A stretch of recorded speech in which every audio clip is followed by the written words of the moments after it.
If you're reading this, it means the breach has already happened. It means whatever's in here with me, whatever's left, is either free or feeding. I hope you're not next. My name is Dr. Grant Ellis. I was a containment specialist at Site E23. We called it the Menagerie. It's an unofficial facility. Off the books, zero oversight, no paper trail. Hidden deep in the Mojave Desert, Site E23 was where they kept the creatures that defied science, theology, and logic. Monsters, anomalies, entities.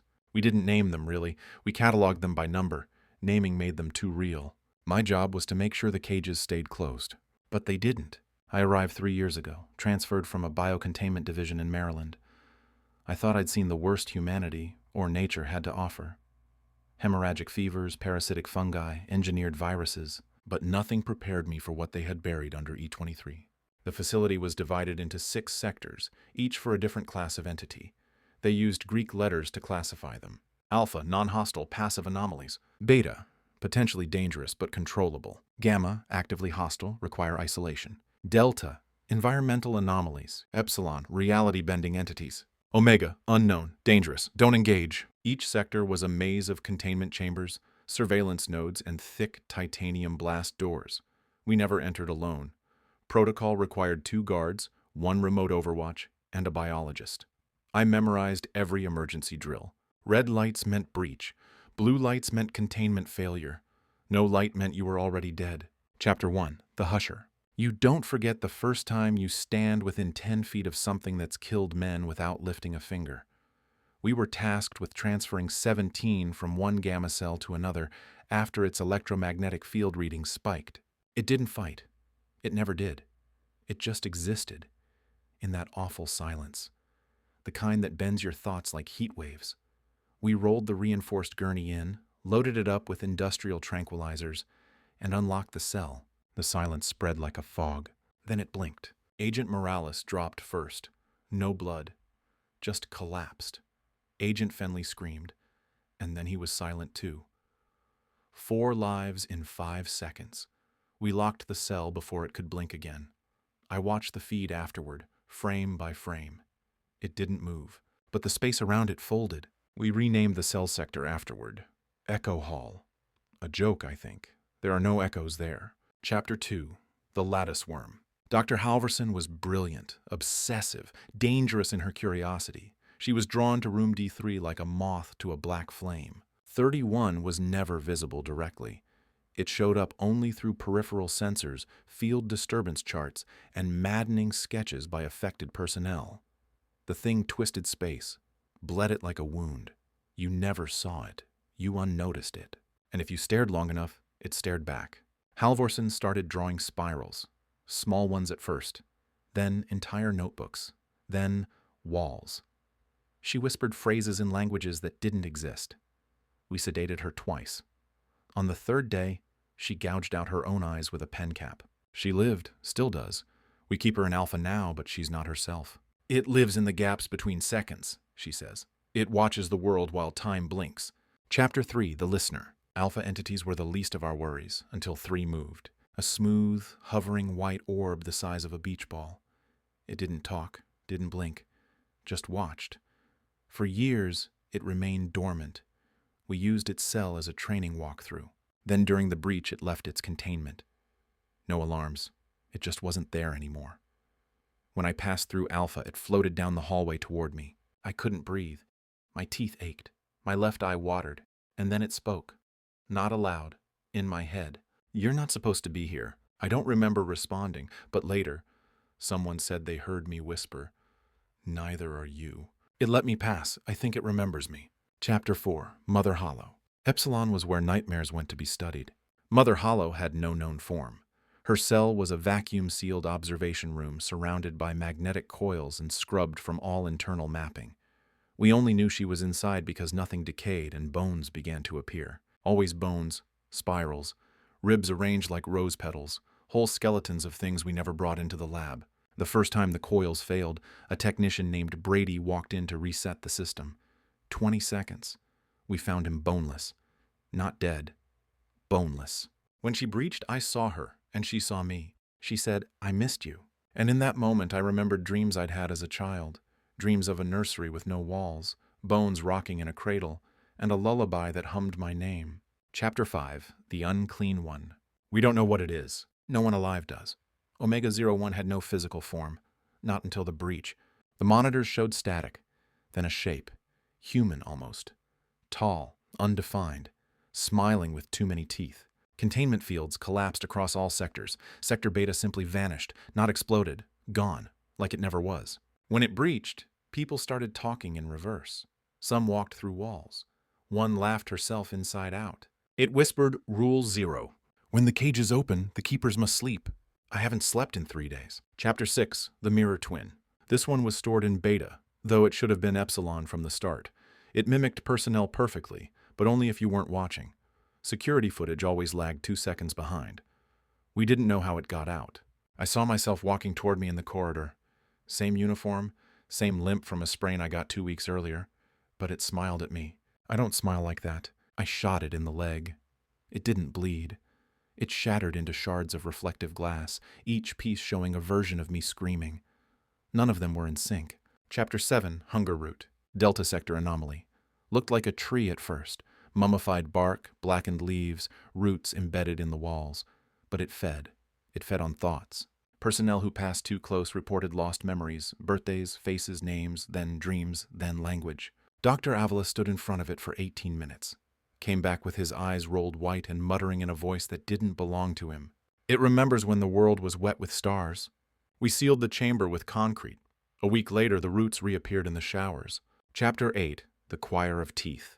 Classified as Gamma Epsilon cross-type. 22 is not a single entity, but a collective. They appear as children at first, 6 to 9 years old. Perfectly still, pale, identical. When they sing, teeth fall from the mouths of anyone who hears them. Dr. Kapoor lost her molars during an observation. 2 weeks later, she began humming the melody in her sleep. When she woke up, her gums had teeth again, but they weren't hers. We found them near sublevel cryo, singing in unison. The walls had sprouted human incisors. Their file was marked, Do Not Listen. Chapter 9, Blindsight. A beta-class failure. Looked harmless. Humanoid silhouette constantly obscured by shimmering heat waves. Invisible when seen directly. Only visible in mirrors. Blindsight stalks motionless targets. If you move, it watches. If you freeze, it vanishes. It taught us that being observed was not the same as being seen. Agent Riley froze in place for 9 hours. We watched it breathe down his neck. The mirror feed showed it leaning closer. Then Riley blinked. The feed cut to static. His eyes were found later in the drainage system. Chapter 10, The Lantern Man.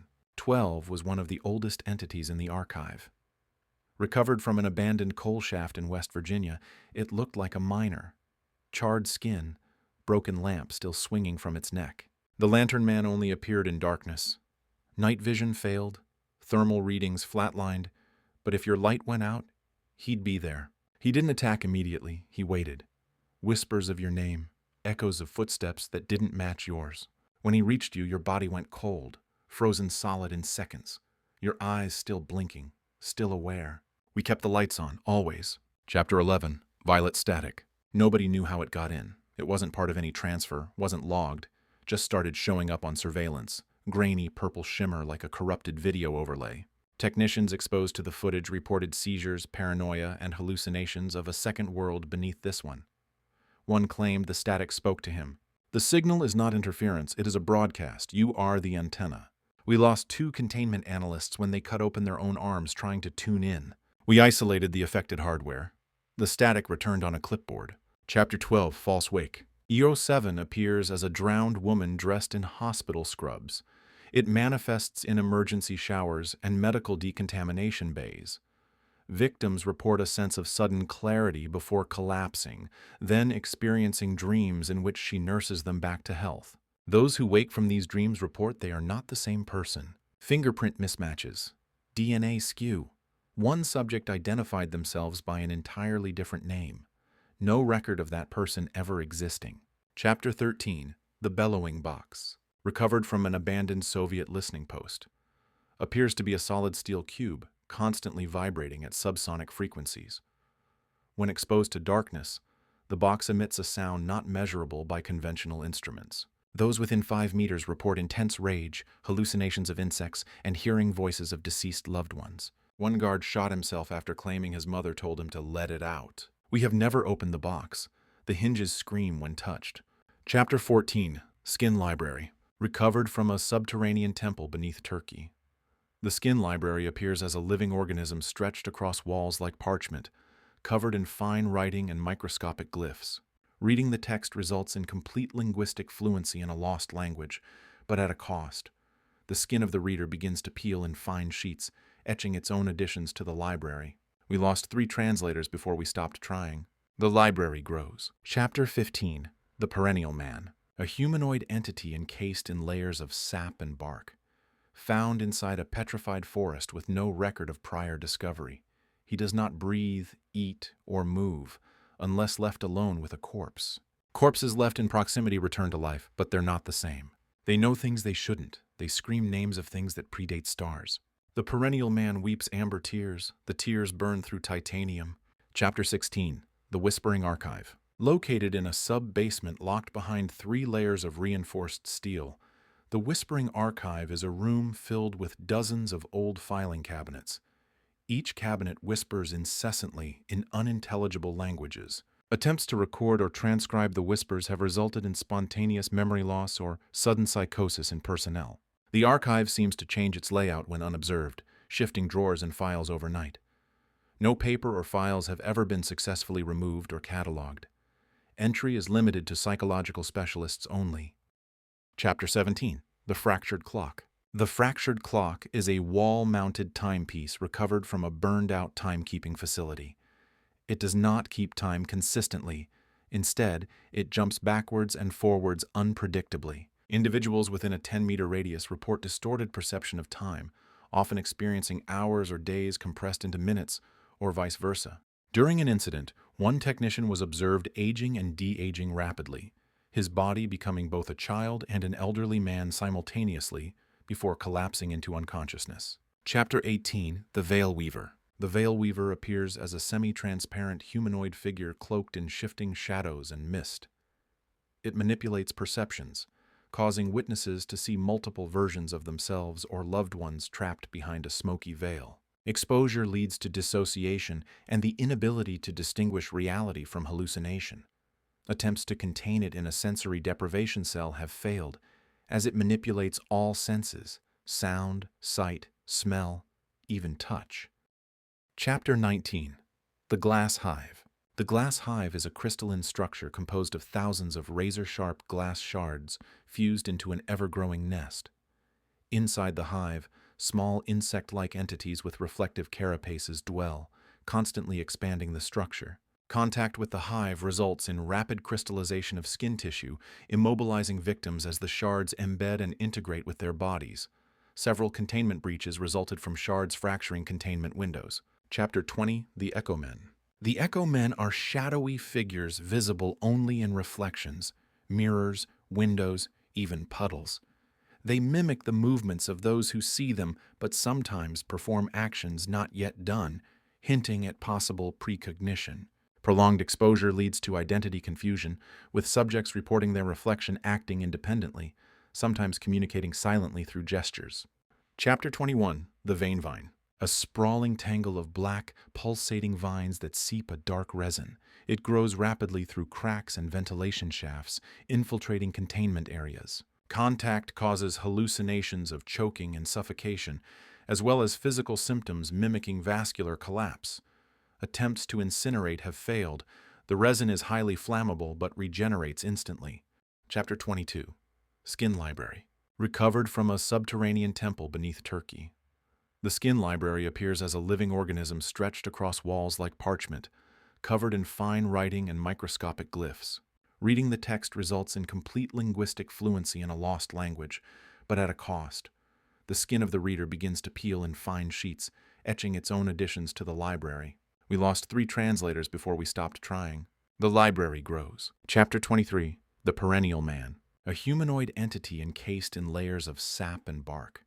Found inside a petrified forest with no record of prior discovery. He does not breathe, eat, or move, unless left alone with a corpse. Corpses left in proximity return to life, but they're not the same. They know things they shouldn't. They scream names of things that predate stars. The perennial man weeps amber tears. The tears burn through titanium. Chapter 24, The Shardborn. The Shardborn are humanoid creatures with bodies made entirely of fractured glass-like crystals. They move with unsettling precision and emit a low-frequency hum that induces nausea and disorientation in nearby personnel. Their crystalline bodies refract light in strange ways, making them appear in multiple places at once. They regenerate quickly by absorbing shattered glass from their environment, making containment a constant battle. Chapter 25. The Bone Choir. This entity manifests as a floating assembly of animal and human bones, seemingly held together by an invisible force. The bone choir emits an eerie harmonic sound that affects the nervous system, causing uncontrollable tremors and temporary paralysis. Attempts to neutralize it with conventional means only amplify its song, increasing its influence radius. It is believed to be a sentient collective consciousness. Chapter 26. The Glimmering Maw. The glimmering maw is a massive, translucent beast resembling a distorted fish with rows of iridescent teeth that shimmer like broken glass. It moves silently through walls and solid matter, leaving behind trails of viscous, glowing slime that distorts nearby light and sound. Victims exposed to the slime report vivid, shared nightmares, and a compulsion to approach the creature, often leading to disappearance. Chapter 27. The Pulse Lantern. The pulse lantern appears as a floating orb of shifting color and light, emitting rhythmic pulses that affect brainwave patterns. Prolonged exposure causes subjects to enter trance-like states, during which their memories are fragmented and overwritten with unknown images. Containment involves isolation in a Faraday cage and constant monitoring of neurological activity. Chapter 28. Entity Interactions and Cross-Effects. The complexity of Site E23 increased dramatically when multiple anomalies interacted, creating unpredictable and often dangerous effects. Below are documented instances of notable entity interactions. Interaction A. The fractured clock and the pulse lantern. During simultaneous containment, temporal distortions from the fractured clock intensified the pulse lantern's neurological effects. Subjects exposed to both anomalies experienced accelerated memory degradation, hallucinations of looping time, and violent seizures. Attempts to separate the two were hindered by temporal feedback loops distorting containment schedules. Interaction B. The glass hive and the shardborn. The crystalline insects of the glass hive showed a symbiotic relationship with the shardborn, providing shattered glass fragments that accelerated their regeneration. Attempts to isolate the shardborn led to aggressive expansion of the hive, which began fracturing containment barriers with sharp crystal outgrowths. Interaction C. The Veil Weaver and the Lantern Man. Both entities manipulate perception and light, but in opposing ways. The Veil Weaver's semi-transparent shadow forms conflicted with the Lantern Man's light-dependent presence, creating zones of dead perception where neither entity could be detected visually or via sensors. Personnel reported extreme disorientation and episodes of blindness in these zones. Interaction D. The Whispering Archive and Violet Static. When footage from the Violet Static overlapped with recordings from the Whispering Archive, staff exposed to combined stimuli suffered rapid cognitive degradation, often culminating in complete dissociation or psychosis. The Whispering Archive's endless, incomprehensible languages seemed to amplify the static's broadcast, suggesting a shared metaphysical origin. Interaction E.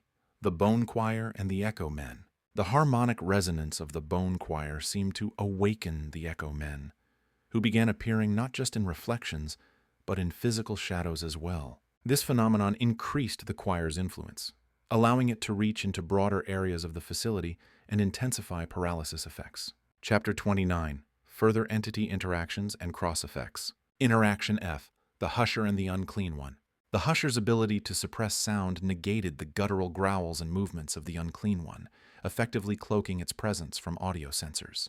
However, this silence intensified the Unclean One's aggression, leading it to lash out more violently whenever it was unseen or unheard, increasing the lethality of their shared containment zone.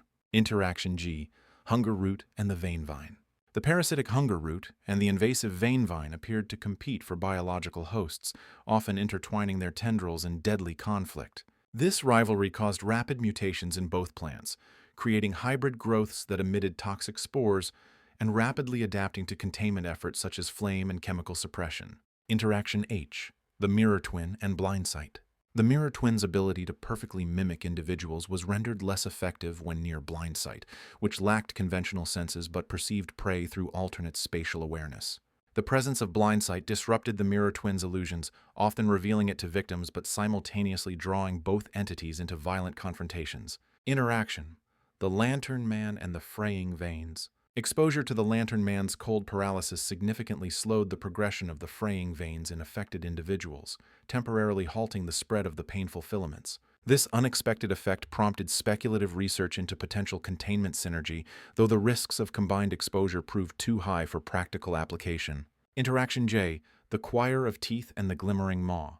Both entities exhibit predatory behaviors involving sharp, reflective surfaces, teeth, and crystalline structures respectively. In zones where both entities were active, victims were subjected to simultaneous auditory assault from the choir's biting harmonics and visual disorientation from the maw's iridescent slime, leading to extreme sensory overload and rapid incapacitation. These layered interactions increased the unpredictability of Site E23's environment, requiring constant adaptation and cross-disciplinary collaboration among containment specialists, psychologists, and field operatives. Chapter 30.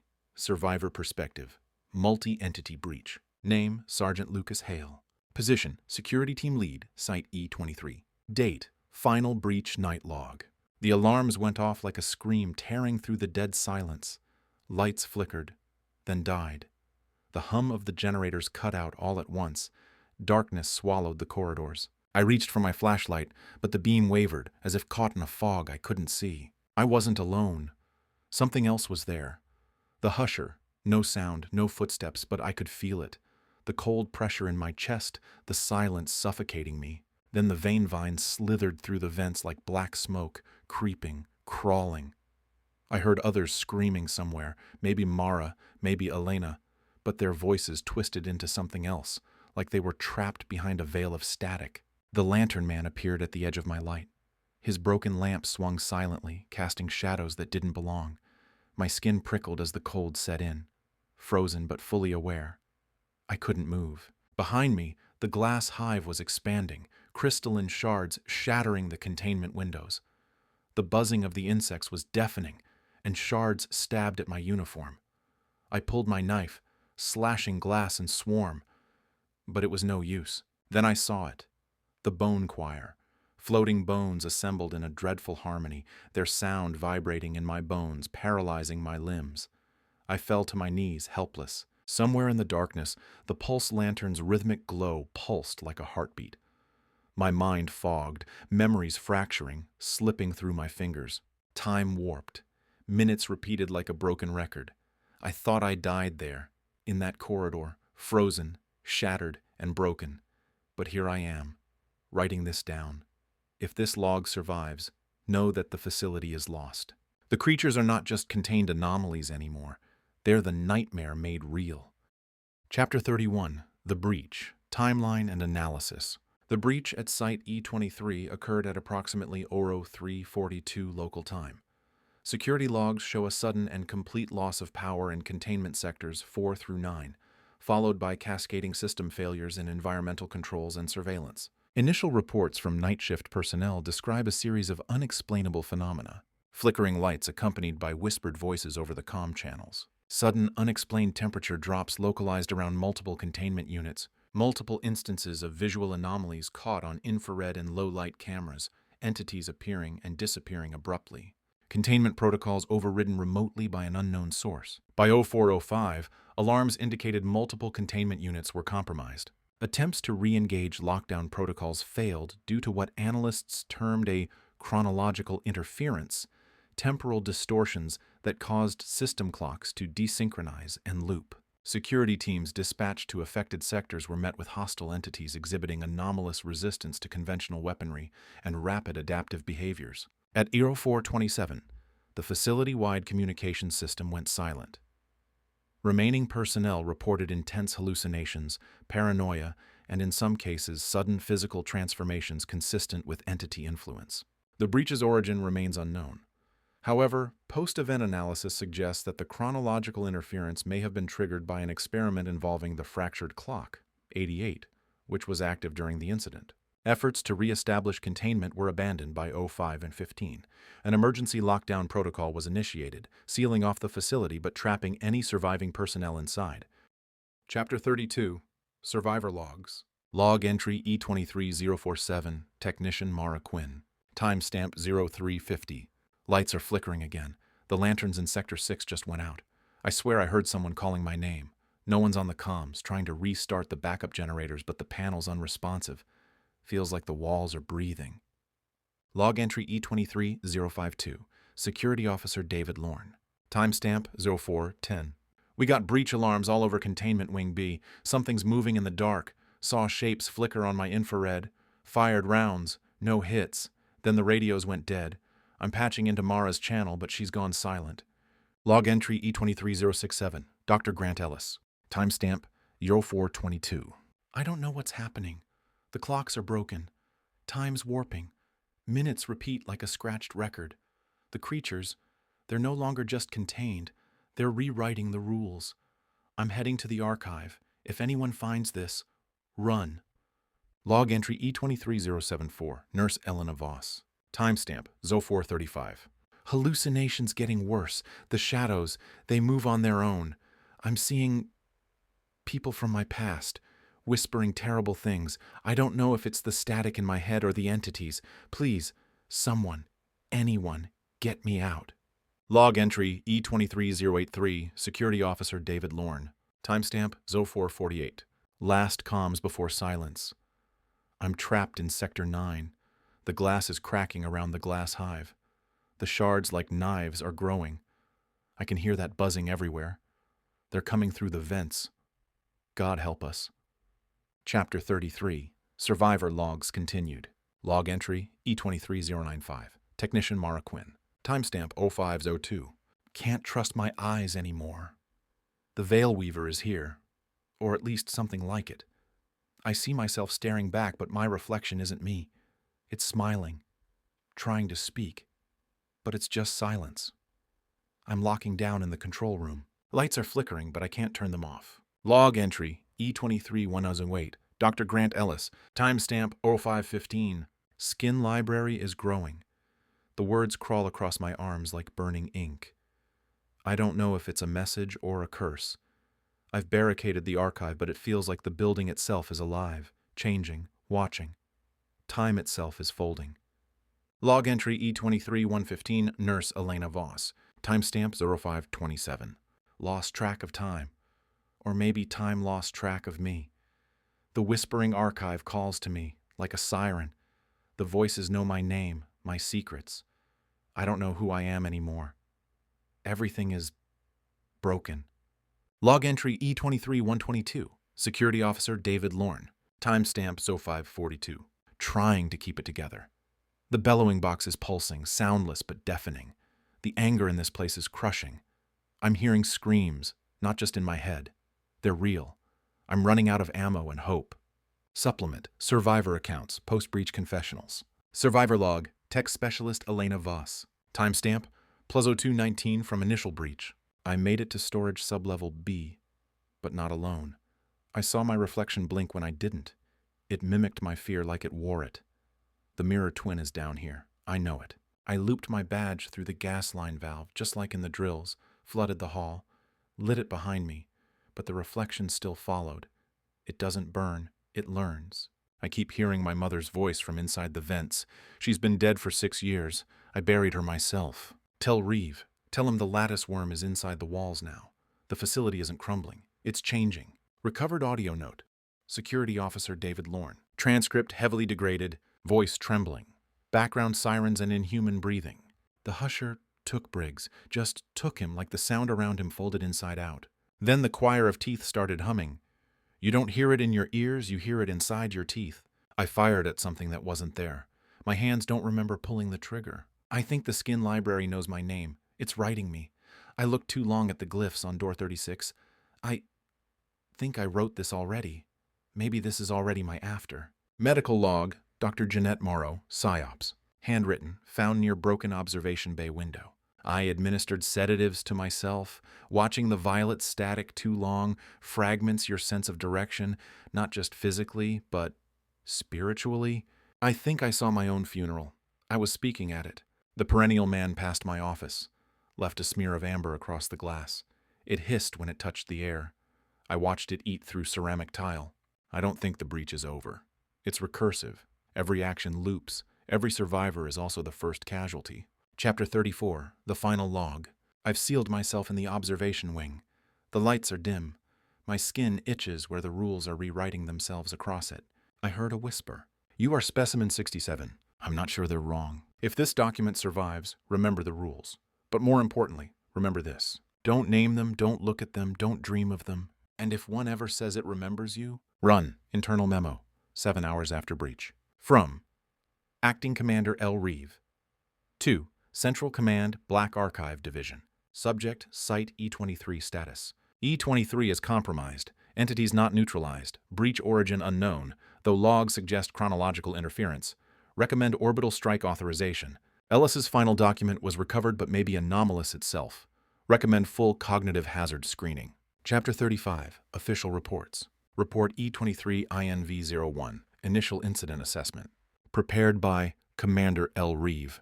Date, redacted. At approximately 0342, Site E23 experienced a critical containment failure across multiple sectors. Power loss was simultaneous and widespread, disabling primary and secondary containment measures. Surveillance footage is largely corrupted or missing. Initial personnel reports confirm auditory and visual anomalies consistent with known entity behaviors, including temporal distortions and sensory hallucinations. Containment protocols failed due to suspected interference with control systems, likely linked to anomalous temporal effects from 88, the fractured clock. Personnel casualties remain unconfirmed due to communication blackout. Report E23-INV-07, Containment Failure Analysis. Prepared by Dr. Helen Yates, Anomalous Entities Division. Date, redacted. The breach originated within Containment Sector 7, where experimental temporal manipulation involving 88 was ongoing. This likely triggered a cascading failure in facility-wide time regulation systems. Entities exhibited unexpected adaptive behaviors, including breach of physical and metaphysical containment boundaries. Temporal anomalies complicated response efforts, creating loops and overlapping realities. Recommendation: discontinue all temporal manipulation research pending further study. Review and revise containment protocols for entities with time-altering properties. Report E23-INV-12.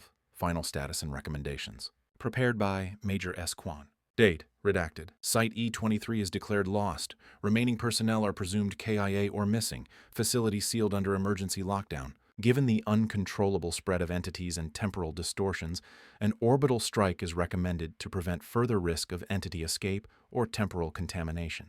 All recovered logs and documents are to be quarantined and classified Level Omega.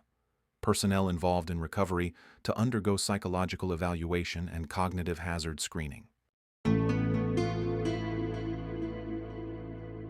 Thank you for listening. Hope I didn't scare you too much. If you like my stories, please consider giving me a like and subscribe. See you next time.